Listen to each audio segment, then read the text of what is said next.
What's up, guys? It's your boy NCS07 here doing my review video finally on Animal Crossing New Horizons. It's been a while since the game released. I've had plenty of time to play the game, plenty of time to gather my thoughts for this video. So without further ado, let's get moving. Now I'm going to do it through the categories like I always do. So we'll start off with the presentation, and the presentation for this game is like the other Animal Crossing games, although it is a little different. This time, instead of going into an abandoned town, you actually go to an abandoned island. Basically, you get this package or whatever it is, getaway package or whatever, and you fly to an island and you are nominated as leader to, well, basically make the island as great as it can be. It is a little different from the others, but it's really cool. It actually gives you a lot more freedom than even Animal Crossing New Leaf ever did. And I can't not mention the graphics for the game because, oh boy, they look good. If any of you remember when I used to say that the game didn't look nearly as good as I thought it could look, honestly, I don't know if it's just me, but I feel like they have fixed it, and the game is just beautiful to look at. Not much to say on that. I mean, it looks great. And story, well, there isn't really one. You just make your island as good as you can. Now, what's at the heart of any game is, well, the gameplay. And the gameplay of Animal Crossing New Horizons is really cool, but also slightly different from that of the other games. So you basically, again, like I've said, you do a lot of things. You catch bugs, you catch fish, you shake trees for bells, or at the very worst, bees, and you sell stuff, you upgrade your house, you design your house interior-wise, placing furniture everywhere, and all that stuff. All the stuff you'd know from Animal Crossing. However, they had added a few new ideas to this game. The first one being the materials. Unlike the other games, instead of having to buy shovels and fishing rods, well, now you can actually build fishing rods using tree branches. Every time you shake trees, branches will actually fall out. And every time you hit a rock, something will come out, whether it's a stone or an iron nugget, and all of these can be used to actually build various contraptions. They can be used for making tools, but you can also use it for actually making furniture as well. And what do I think of it? I like it. I like the idea of it.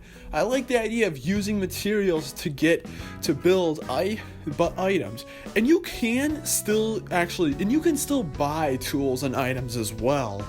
However, and I like that. I like the idea of having going whichever way you want. You don't have to build them. You don't have to sell them. You can choose. And I like the idea of building various tools, as in this game, unlike the previous games, aside from the axes, any tool can break after a good amount of uses, which I like the idea of. I like the idea of tool degradation. However, these tools some of the flimsy tools can just go out so quickly.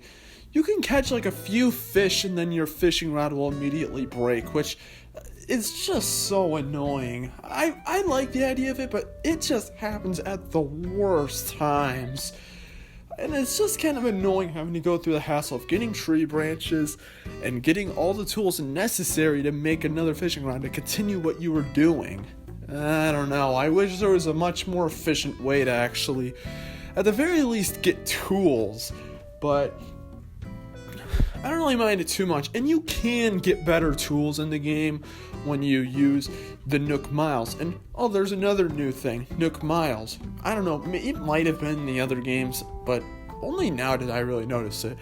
And Nook Miles is basically this game's version of achievements. Essentially, you have this phone thing that you can use, which I 100% predicted, by the way, there's an app on there called Nook Miles, and essentially it's a bunch of achievements that you actually can complete. And with Nook Miles Plus, they'll give you challenges every day to do to get you some good Nook Miles, and you can exchange these for various items, tickets to other islands, and even more inventory space.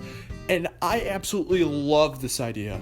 Animal Crossing is just one of those games where it's so leisurely to play, and sometimes I just don't really know what I want to do. But now with Nook Miles, I have a good idea of what I want to do every time I play. I really like it. I really like this addition. So there's that. And another new thing they added was adding furniture outside. Now, I honestly haven't done a lot of this. However, I really like that the option's here. It's kind of weird that they didn't do this in any of the other games, but at least it's here now. So there's that. And overall, that's pretty much it in terms of the gameplay. I don't really think I need to explain that much more, considering that's the majority of the new stuff. And overall, the game is really fun to play. The gameplay is really solid, and the controls for the game, I don't have to mention, they're great. And next we'll get into the game's soundtrack. Now, the soundtrack for the game, I didn't really know what to expect from this game. Considering how great New Leaf's soundtrack was, New Leaf just had some great music.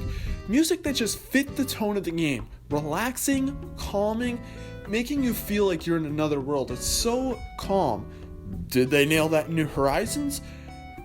Sort of. I'll be honest, I think the soundtrack's really good, but it is not as good as New Leaf's in my opinion. And to be honest, it's probably just because I'm biased, but I don't know. The soundtrack in New Horizons is really solid. It has a lot of music that is really calming and just is really good altogether, although it will never be nearly as good as New Leaf. But we'll get more into that later on. And next off, we'll be talking about the content of the game. This game's at $60. Does it have enough content to make that $60 worth it? Yes. I don't have much to say. It's a life simulator. Every day is different. Enough said. Not much else to say on that part. It has enough content. So, finally, we get into my final thoughts. Honestly, this game did not disappoint me. I knew New Horizons was going to be a good game, but I honestly didn't really expect to play it this much. And it's probably just because we're stuck in this whole business right now as a country, but New Horizons is just such a good game. Just being able to turn on my Switch and just play a little bit, get some Nook Miles, and then just turn it off and do something else. It's just so cool. Now, that does raise a question. Do I think this game is better than New Leaf? Because New Leaf is my favorite Animal Crossing game of all time. So did New Horizons beat it?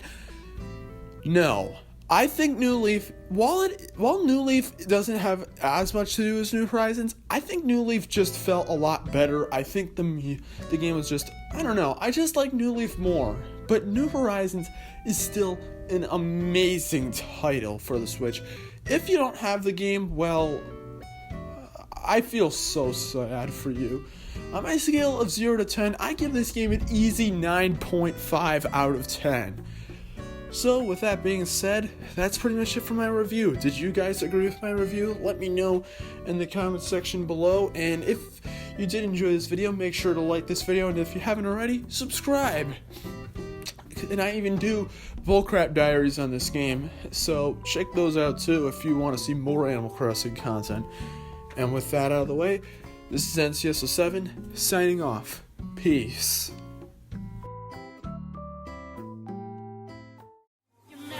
It's showtime! Did you enjoy the show? Well, time for the highlight.